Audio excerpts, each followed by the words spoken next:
удалось выиграть, что от нас тренер требует. В принципе, я делал свое дело, поэтому не считаю, что я как-то сыграл сверхъестественно. Да, вот если сравнить вот первый матч в ФНЛ по сравнению со второй лигой, в чем главная разница здесь?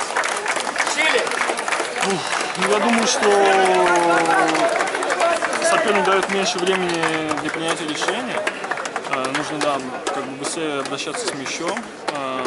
Плюс во второй лиге где-то были ошибки, за которые соперник нас прощал, откровенно, если будем.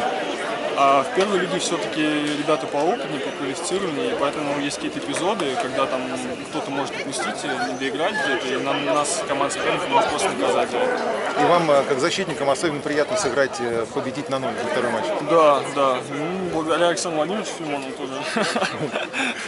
Спасибо, Саша, очень приятно. Саша сегодня играл на своей привычной позиции, более привычной в полузащите. Как ощущение? Ощущение положительное от того, что выиграли, от того, что пришло столько болельщиков. Я очень рад. Сегодня была сумасшедшая поддержка. В принципе, это такой фактор.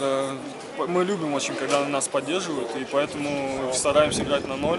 Да, очень приятно. В принципе, сделали свою работу, что просит от нас тренер. Спасибо. Спасибо.